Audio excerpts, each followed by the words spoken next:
সাৱধান মহানগৰবাসী সম্পত্তি কৰ নিদিয়াসকলৰ বিৰুদ্ধে কঠোৰ হ'ব জিএমচি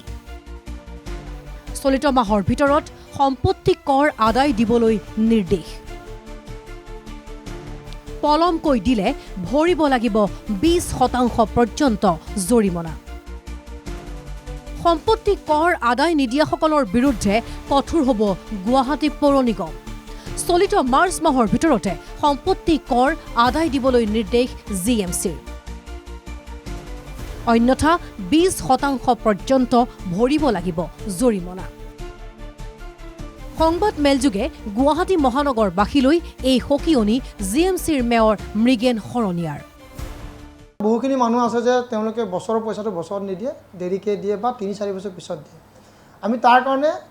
জিএমচিৰ নিয়ম মতে আমি 10% আমি তেওঁলোকক আমি পেনাল্টি কৰোঁ বা আমি জৰিমনা কৰোঁ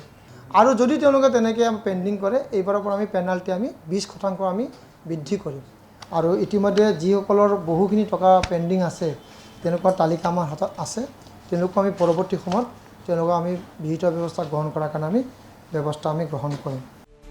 কেৱল জৰিমনাই নহয় সম্পত্তি কৰ নিদিয়াসকলৰ সম্পত্তি পৰ্যন্ত জব্দ কৰিব জিএমচিয়ে যে যিসকল টেক্সৰ মানে ডিফল্টাৰ থাকে বা নিদিয়ে তেওঁলোকক আমি তেওঁলোকৰ প্ৰপাৰ্টি আমি এটাচ কৰিব পাৰিম অন্যথা গুৱাহাটী পৌৰ নিগমৰ আইন মতে আমি তেওঁলোকৰ প্ৰপাৰ্টি টেক্স নিদিয়াৰ কাৰণে তেওঁলোকৰ বিহিত ব্যৱস্থা গ্ৰহণ কৰিব আমি পাৰিম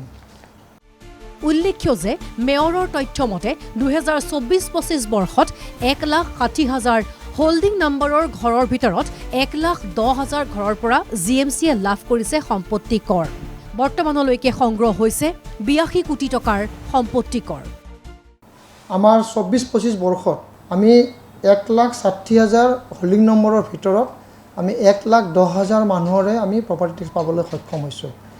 এতিয়াও আমাৰ মাৰ্চ মাহ বাকী আছে আমি প্ৰায় 50,000 মানুহৰ ঘৰৰ পৰা আমি এই কৰ কাটো আমি সংগ্ৰহ কৰিব আমি পৰা নাই বা আমাৰ পৰা উঠোৱা নাই ইতিমধ্যে আমি প্ৰায় 80-85 কোটি টকা আমি সংগ্ৰহ কৰিবলৈ সক্ষম হৈছোঁ আৰু বাকী এইখিনি যদি আমি সংগ্ৰহ কৰোঁ তেতিয়া আমাৰ যিটো আমি লক্ষ্য লৈছিলোঁ সেই লক্ষ্যত আমি উপনীত হ'ব আমি পাৰিম লগতে নিৰ্ধাৰিত দিনতকৈ আগতীয়াকৈ সম্পত্তি কৰ দিয়াসকলে লাভ কৰিব 10% ৰেহাই যিসকলে বছৰৰ পইচা বছৰৰ আগমুহূৰ্ততে দি দিয়ে কোনোবা প্ৰপাৰ্টি টেক্স যদি 25-26 বৰ্ষৰ পইচা এইটো যদি আমি এপ্ৰিল মাহৰ ভিতৰত আমি পাই যাওঁ তেনেহ'লে তেওঁলোকক 10% আমি ৰেহাই দিয়াৰ ব্যৱস্থা কৰি আমি ইতিমধ্যে আমি সিদ্ধান্ত গ্ৰহণ কৰিম মে' মাহত তেওঁলোকে দিলে মে' মাহত তেওঁলোকক 5% আমি ৰেহাই দিয়াৰ কাৰণে ব্যৱস্থা আমি গ্ৰহণ কৰিম আনফালে ট্ৰেড লাইচেন্স নথকাসকলে মে' মাহৰ ভিতৰত ল'ব লাগিব লাইচেন্স নৱীকৰণ নকৰাসকলে মে' মাহত কৰিব লাগিব নৱীকৰণ ট্ৰেড লাইচেন্সৰ ক্ষেত্ৰত আমাৰ প্ৰায় গুৱাহাটীত প্ৰায় 50,000তকৈ অধিক আমাৰ ট্ৰেডৰ আমাৰ দোকান আছে সৰু বৰ ডাঙৰ গোটেইখিনি আছে ইয়াৰ পৰা আমি প্ৰায় 27 কোটি টকা যোৱাবাৰ আমি যিমান তুলিছিলোঁ সেইখিনি আমি তুলিবলৈ ইতিমধ্যে আমি সংগ্ৰহ আমি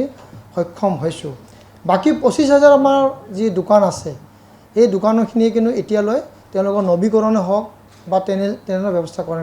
হোৱা নাই আমি সমূহ ব্যৱসায়ীসকলক আমি জনাইছোঁ যে সেইখিনি যে নৱীকৰণ কৰি লয়